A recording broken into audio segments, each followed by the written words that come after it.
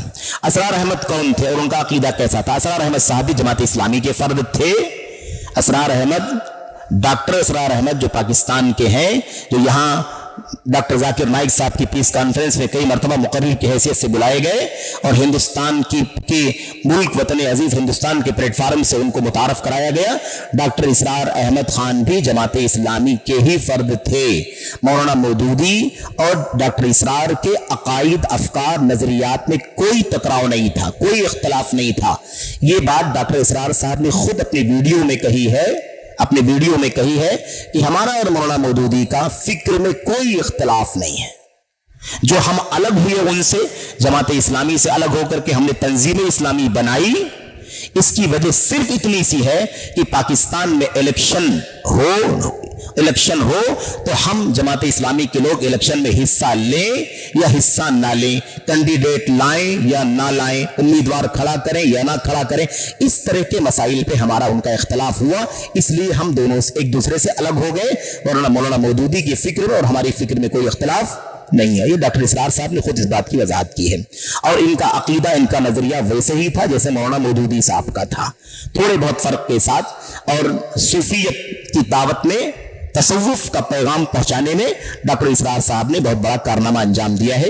ان کی کتاب ہے جس کا نام ہے تفسیر سورۃ الحدید ام المسبحات، تفسیر سورۃ الحدید ام المسبحات۔ اس کتاب کے اندر انہوں نے بہت ساری باتیں اس حوالے سے لکھی ہیں جو سراسر کتاب و سنت اور سلف امت کے منہج کے خلاف ہے۔ یہ اختصار کے ساتھ۔ نمبر 3، تقلید عام انسان پر ایک حق پرست عالم کا کرنا، کیا یہ درست ہے؟ ایک بات جان لو، تقلید اسلام کے اندر ہے ہی نہیں۔ اسلام میں تقلید نہیں ہے، تقلید اسلام میں نہیں ہے۔ تقلید کا اسلام کا تقلید سے کوئی تعلق نہیں۔ اسلام اتباع کی تعلیم دیتا ہے، بار بار اتباع کی تعلیم دیتا ہے، اتباع کی۔ اتبعوا ما انزل الیکم من ربکم، تمہارے رب کی طرف سے جو اتارا گیا ہے اس کی پیروی کرو۔ یہ بات آپ ایک قاعدہ جان لیجئے۔ دوسری بات، اب یہ جو بات ہے کہ ہمیں بہت ساری کتابوں میں، ہمارے اسلاف کی کتابوں میں بھی، حافظ ابن تیمیہ، حافظ ابن القیم اور ان کے بعد کے بہت سارے علماء کی کتابوں میں ہم کو ملتا ہے، وہ لکھتے ہیں کہ تقلید نہیں ہے، جو آدمی سمجھ سکتا ہے, پڑھ سکتا ہے, علم والا ہے, جانتا ہے, اس کے لیے تقلید نہیں ہے. لیکن جو عامی ہے, عامی, یہ روڈ ہے, روڈ پہ کوئی آدمی نالی صاف کر رہا ہے نا, کوئی پتھر توڑ رہا ہے, کوئی اور کوئی کام کر رہا ہے, بالکل کچھ نہیں جانتا بیچارہ وہ, ایسے آدمی کے لیے کسی عالم کی تقلید کرنا جائز ہے. یہ ہمارے علماء لکھتے رہیں. میں اس کا معنی بتانا چاہتا ہوں میں آپ کو, اور یہ میری اپنی طرف سے بات نہیں ہے, یہ اہل علم کی بات ہے. علامہ ابن حزم رحمت اللہ علیہ کی کتاب میں یہ بات تفصیل سے مل جائے گی کہ یہ جو جس کو ہمارے علماء نے تقلید کا نام دے دیا ہے, حقیقت میں اگر آپ دیکھیں تو یہ بھی تقلید نہیں ہے, بلکہ یہ بھی کیا ہے, یہ بھی اتباع ہے. قرآن کریم اللہ فرماتا ہے فَاسْأَلُوا أَهْلَ الذِّكْرِ إِن كُنتُمْ لَا تَعْلَمُونَ, اگر تم نہیں جانتے ہو تو علم والوں سے پوچھ لو. تو علم والوں سے پوچھنے کا حکم اللہ دے رہا ہے کہ نہیں دے رہا ہے؟ تو جب اللہ حکم دے رہا ہے اور ایک آدمی جو روڈ پہ کام کرتا ہے اس کو کسی مسئلے کا علم نہیں ہے, اگر وہ کسی عالم سے پوچھتا ہے تو یہ اللہ کے کلام پر عمل کر رہا ہے کہ نہیں کر رہا ہے؟ تو عمل کر رہا ہے تو تقلید ہے کہ اتباع ہے؟ یہ بات سمجھے کہ نہیں سمجھے؟ وہ اللہ کے کلام پر عمل کر رہا ہے کہ علم والوں سے پوچھنے کے لیے اللہ نے کہا, وہ علم والوں سے پوچھ رہا ہے. اب علم والے کی ذمہ داری ہے کہ وہ اسے اللہ کی طرف سے قرآن سنت میں جو کچھ ہے اس کی روشنی میں اس کو جواب دے, اپنی عقل سے, اپنی رائے سے, اپنی مرضی سے جواب نہ دے. تو حقیقت میں یہ جس کو ہمارے علماء تقلید کہتے رہے ہیں, یہ بھی کیا ہے, یہ بھی حقیقت میں اتباع ہی ہے. تقلید کیوں کہہ دیا پھر؟ تقلید اس لیے کہہ دیا کہ وہ ان دلیلوں کو, ان آیتوں کو, حدیثوں کو, دلیلوں کو سمجھنے کی طاقت نہیں رکھتا ہے, اس لیے تقلید کہہ دیا. لیکن وہ پوچھنے کے لیے گیا تھا, وہ اللہ کے حکم پر عمل کر کے پوچھنے کے لیے گیا تھا, اس لیے وہ اتباع کر رہا تھا, تقلید نہیں کر رہا تھا. اس لیے امام ابن حزم رحمۃ اللہ علیہ نے اپنی کتاب کے اندر وضاحت سے لکھا ہے کہ ایک آدمی, کوئی جاہل ترین عام آدمی بھی کسی عالم سے جا کر کے مسئلہ پوچھتا ہے تو ہرگز اس کا مطلب یہ نہیں ہوتا ہے کہ وہ یہ پوچھتا ہو کہ اپنی عقل سے بتا دو طلاق دینا ہے یا طلاق کا یہ طریقہ ہے, میں نے یہ گناہ کر لیا ہے, اس میں کیا کرنا ہے, کیا نہیں کرنا ہے, یہ کاروبار مجھے کرنا ہے, کروں کہ نہیں کروں, حلال ہے کہ حرام ہے. جو پوچھنے کے لیے جاتا ہے تو کیا عالم کی اپنی بات پوچھنے کے لیے جاتا ہے کہ عالم سے دین کی بات پوچھنے کے لیے جاتا ہے؟ تو اس کو تقلید نہیں کہتے ہیں بلکہ اس کو اتباع کہتے ہیں. تو ایک استعمال ہوتا ہے, کبھی لفظ کا استعمال کرنے والے علماء کرتے ہیں لیکن حقیقت میں اتباع ہے. بعض اہل حدیث اخوانیت کا بھی ساتھ دیتے ہیں. کیا یہ منہج سلف ہے؟ بالکل نہیں, بالکل نہیں. اخوانیت کا ساتھ دینا منہج سلف نہیں ہے, منہج اخوانیت ہے, منہج سلف ہے. سلف کے راستے کا ساتھ دینا. میں آپ کو بتاؤں, اور چونکہ سوال جواب کی مجلس میں لمبی بات نہیں کرنی ہے ہمیں, مجھے یاد پڑتا غالباً ابو بکر بن عیاش رحمت اللہ علیہ, ان سے کسی نے پوچھا تھا من السنی, سنی کون ہے؟ سنی مطلب سنت پر چلنے والا, سنت پرست کون ہے؟ پوچھا گیا نا. اس کے اندر کیا کہا گیا؟ اہل حدیث اخوانیت کا بھی ساتھ دیتے ہیں, کیا یہ منہج سلف ہے؟ تو منہج سلف صحابہ کا راستہ ہے کیا یہ؟ ان سے پوچھا گیا من السنی, سنی کون ہے؟ تو انہوں نے کیا کہا؟ انہوں نے کہا الذی اذا ذکر عنده شیء من الاہواء فلا یلتفت الى شیء من ذلک. سنی وہ ہے جس کے سامنے خواہشات نفسانی, بدعات کی کوئی چیز اگر ذکر کی جائے تو کسی چیز کی طرف تھوڑی بھی توجہ نہ دے, کسی چیز کی طرف تھوڑا بھی توجہ نہ دے, مڑ کے بھی نہ دیکھے. سنی کس کو کہتے ہیں؟ جو کسی بھی چیز کو سنت کے علاوہ کسی بھی چیز کی طرف نہ مڑے. تو یہ طریقہ درست نہیں ہے. اس کا نقصان کیا ہے میرے بھائیوں؟ اس کا نقصان یہ ہے کہ عوام دھوکے میں آ جائے گی. میں اگر ایک ادنا طالب علم ہوں قرآن کا, سنت کا, صحابہ کے راستے کا, میں اگر کسی رافضی کے پلیٹ فارم پر جا کر کے وہاں پر ان کی تعریف کر دوں یا ان کے مجلس میں جا کر کے ان کا حصہ بن جاؤں, ان کے اسٹیج کی ہی زینت بن جاؤں, کچھ نہیں بولوں, کچھ نہیں کروں, ان کے اسٹیج پر جا کر کے کیا بن جاؤں؟ زینت بن جاؤں. تو یہ ہمارے بھائی ہماری بہنیں جو ہے نا دین کے متلاشی ہیں, یہ کیا ہمیں اس پلیٹ فارم پر دیکھ کر شبہے نہیں پڑ جائیں گے؟ شبہے میں پڑ جائیں گے. اس کو آج تک سمجھتے تھے کہ یہ باطل ہے، لیکن وہاں جا کر ہم بیٹھتے ہیں، ان کی مجلس میں شریک ہوتے ہیں، ان کی واہواہی کرتے ہیں، تو شک میں پڑیں گے کہ نہیں پڑیں گے؟ تو یہ بھی بہت خطرناک مسئلہ ہے۔ تو یہ بات یاد رکھیں کہ اخوانیت کا ساتھ دینا بالکل صحیح نہیں ہے، کیونکہ اخوانیت کے اندر صوفیت ہے۔ یہ اخوانیت کے اندر کیا ہے؟ اخوانیت کے اندر صوفیت ہے، اخوانیت کے اندر میلاد ہے جس کا تذکرہ بھی چل رہا تھا، اخوانیت کے اندر قبر پرستی ہے، قبروں کا مراقبہ ہے، گھنٹوں گھنٹوں پیدل چل کر کے اخوان المسلمون کے فاؤنڈر حسن بنا کئی گھنٹے پیدل چل کر کے مصر کے دمنہور میں بابا کے مزار پر جایا کرتے تھے، بابا کے مزار پر جایا کرتے تھے۔ خصافیہ جو صوفیت کا ایک سلسلہ ہے نا، صوفیت کا، اس سلسلے کے مرید تھے وہ، یہ ان کا عقیدہ تھا۔ اس لیے اخوانیت کے ساتھ کبھی بھی کسی اہل حدیث کو نہیں دینا چاہیے۔ اخوانیت الگ راستہ ہے، سلفیت اہل حدیثیت الگ راستہ ہے۔ اور اس موقع پر میں ذکر کر دوں، غالباً 1948 یا 1949 کی بات ہے، یا اس کے پہلے مجھے، یا 1349 کی غالباً، مجھے تھوڑا سا تاریخ کے بارے میں ڈاؤٹ ہے، لیکن واقعہ کتابوں کے اندر موجود ہے۔ اور ابھی امیر ممدوح بن عبدالعزیز جو ابھی جلدی وفات پائے ہیں، آل سعود کے ایک چوٹی کے فرد ہیں، اور جن کو زاہد و آل سعود کہا جاتا ہے، انہوں نے، جو ان کی ابھی جلدی وفات ہوئی ہے، انہوں نے باقاعدہ لکھا ہے کہ ہم نے اپنے کئی لوگوں سے یہ واقعہ سنا ہوا ہے کہ حج کے موقع پر شاہ عبدالعزیز بن عبد الرحمن آل فیصل رحمت اللہ علیہ موجود تھے، اسی بیچ میں حسن البنا جو اخوان المسلمون کے فاؤنڈر ہیں وہ آئے تھے، حج میں تھے، اور انہوں نے موقع پا کر کے شاہ عبدالعزیز رحمت اللہ علیہ سے آ کر کے درخواست کی اور کہا میں آپ سے درخواست کرتا ہوں کہ مجھے الاخوان المسلمون کی ایک برانچ سعودی عرب میں کھولنے کی پرمیشن دے دیں۔ ٹھیک ہے، تو شاہ عبدالعزیز رحمت اللہ علیہ جو ولی امر تھے، حاکم تھے، انہوں نے کیا کہا؟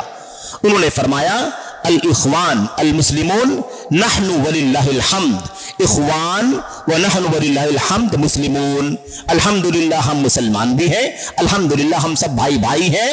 اور آپ نے فرمایا اخرجوا هذا الرجل فانه صاحب فتنہ، اس آدمی کو اس مجلس سے باہر نکالو، کیونکہ یہ فتنہ پرور آدمی ہے، یہ پورا ملک توحید، سنت، صحابہ، سلف صالحین کے مشن پر قائم ہے، اور یہاں پر یہ ایک فرقہ واریت پیدا کرنے کے لیے برانچ کھولنے کی بات کرتا ہے۔ انہ صاحب فتنہ، فتنہ پرور آدمی ہے، باہر نکالو۔ تو اس لیے یاد رکھیں، دونوں الگ الگ راستے ہیں، نہ اخوان سے دھوکہ کھائیں اور نہ مسلمون سے۔ بعض لوگ کہتے ہیں کہ زکوٰۃ صرف زندگی میں ایک مرتبہ فرض ہے، برائے مہربانی زکوٰۃ سے متعلق حدیثیں فراہم کریں۔ ابھی تو میرے عزیزوں لمبا کام ہے یہ، زکوٰۃ کی کوئی بھی کتاب اٹھائیں گے تو آپ کو ساری باتیں مل جائیں گی۔ شیخ صاحب ہیں، امام صاحب موجود ہیں، برادرم شیخ عبدالعزیز صاحب، ان سے بھی آپ رابطہ کریں۔ یہ بات سراسر باطل ہے، جھوٹ ہے، غلط ہے۔ زکوٰۃ ہر سال فرض ہے۔ قرآن اللہ کے نبی کی حدیثوں میں اذا حال علیہ الحول، اذا حال علیہ الحول، ایک سال گزر جائے، ایک سال گزر جائے، ایک سال گزر جائے۔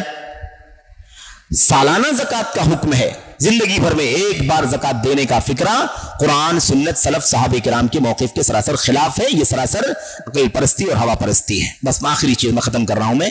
سوال نمبر 1، موجودہ دور میں گمراہ فرقوں کا تنظیم میں خلافت کے نام سے نوجوانوں کو گمراہ کر رہے ہیں، اس سے کیسے بچا جائے گا؟ اس سے بچا جائے گا، یہ وہی لوگ ہیں، اخوانیت، مودودیت، جو آپ اس سے بات سے پہلے چل رہی تھی، یہ وہی لوگ ہیں، تنظیم کے نام پر، کبھی خلافت کے نام پر، کبھی حکومت کے نام پر، کبھی اقامت دین کے نام پر، وغیرہ وغیرہ ناموں سے آپ کے سامنے آئیں گے۔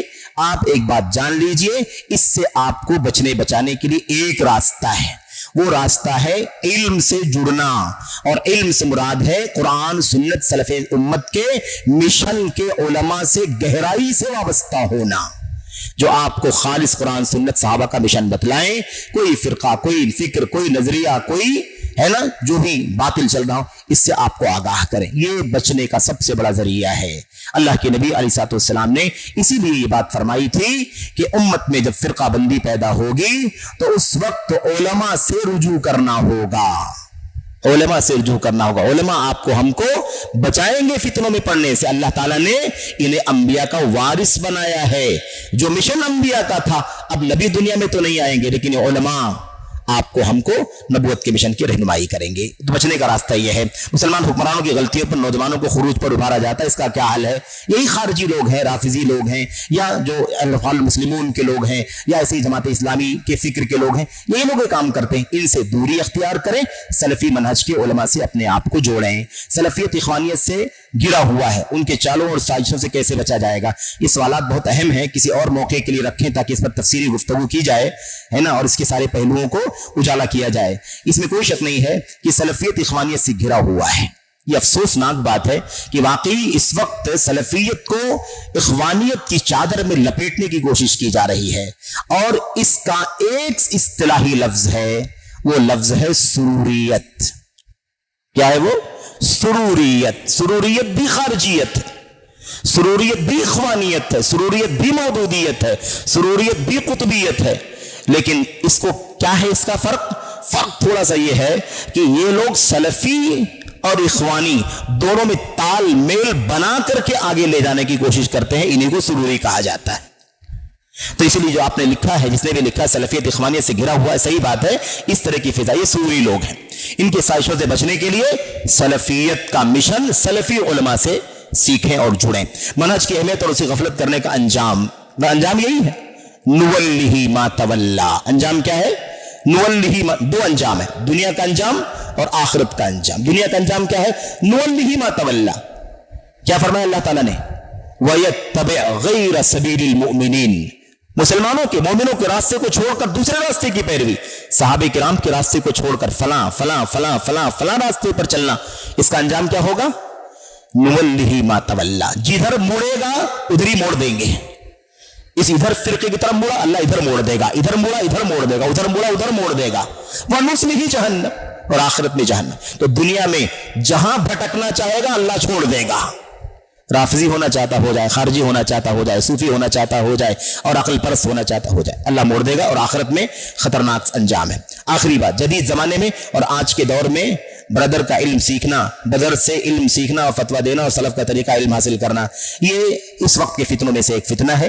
علم اہل علم سے حاصل کرو۔ ایک کام قاعدہ ہے بھائی، وائرنگ کا کام ایکسپرٹ وائر مین سے کراتے ہو، فرنیچر کا کام ایکسپرٹ کارپینٹر سے کراتے ہو، ہے کہ نہیں، اور بلڈنگ کا کام اچھے ایکسپرٹ آرکیٹیکٹ کو دیتے ہو، ایسے ہی، اور بہت مطلب یہ مثال سمجھانے کے لیے ہے، ورنہ دین اور عقیدے کے معاملے میں دنیا کی مثال دینا بھی دین کی تنخیص ہے، لیکن سمجھانے کے لیے بات کہی جا رہی ہے۔ اس لیے اللہ واسطے دین کا علم دین کے ایکسپرٹ سے سیکھو، اور باریکی میں جاؤ، دین میں عقیدے کا علم عقیدے کے ایکسپرٹ سے سیکھو، منہج کا علم منہج کے ایکسپرٹ سے سیکھو، فقہ کے مسائل کا علم فقہ کے ماہرین سے سیکھو، تاریخ کا علم تاریخ کے ایکسپرٹ سے سیکھو، فرائض کا علم فرائض کے ایکسپرٹ سے سیکھو، جیسا کہ اللہ کے نبی علیہ السلام نے اپنی حدیثوں میں اس کی رہنمائی فرمائی ہے۔ یہ آخری بات ہے، بالکل آخری بات، آخری سوال ایک یہ ہے، وطن پرستی نیشنلزم اسلام کی نظر میں کیا ہے؟ اسلام کی نظر میں نیشنلزم یہ ہے کہ اللہ تبارک و تعالیٰ کے دین پر مسلمان قائم رہے، دنیا میں کسی بھی نیشن کا، کسی بھی نیشنل، کہیں کا بھی نیشنل ہو، ہے نا، قومی آدمی ہو، چاہے قوم ہند ہو، قوم پاکستان ہو، قوم عرب ہو، قوم عجم ہو، قوم یورپ، کوئی بھی دنیا میں کہیں بھی رہتا ہو، کسی بھی ملک میں، وطن میں، دین سب سے پہلے ہے، دین سب سے پہلے۔ ہم کہیں بھی رہیں گے اپنے عقیدے سے سمجھوتا نہیں کریں گے۔ یہ دھرتی اللہ کی ہے، یہ آسمان اللہ کا ہے، یہ اللہ نے دنیا اس لیے بنائی تاکہ اللہ کی دھرتی پر، اللہ کے آسمان تلے توحید کا پرچم لہرائے۔ آخری دین قرآن کریم کا دین ہے، نبی کی سنت کا دین ہے، یہ اس دنیا کے اندر آباد ہو، اسی دین پر ہمیں قائم رہنا ہے۔ اس کا سب سے پہلے خیال کرنا ضروری ہے، اس کو آپ ڈیمیج نہ ہونے دیں، اور پھر کسی ملک اور کسی قانون کو آپ فالو کریں، کوئی حرج کی بات نہیں۔ جب تک کہ آپ کا دین نہ جائے، آپ کا عقیدہ نہ جائے، تب تک آپ فالو کریں۔ اب مثال کے طور پر آج عقیدے کا مسئلہ ہی چل رہا ہے، ہم اپنے اس ملک میں، وطن میں، جو ہمارا وطن ہے، پیارا وطن ہے، عزیز وطن ہے، ہم سے ایک بہت گہرا ربط ضبط اور محبت ہے اس وطن سے، ہے کہ نہیں؟ لیکن آج حالت کچھ ایسی بنائی جا رہی ہے کہ مسلمانوں کے عقیدے کو، ان کے ایمان کو، ان کی توحید کو کیا کر دیا جائے؟ برباد کر دیا جائے۔ مسلمانوں کو سمجھنے کی ضرورت ہے، وطن سے محبت، اس کے آئین قانون کو فالو کرنا اپنی جگہ پر، اس سے بغاوت نہ کریں، دشمنی نہ کریں، عناد نہ کریں، لیکن اللہ کی توحید کو، نبی کی سنت کو، دین کو کبھی ضائع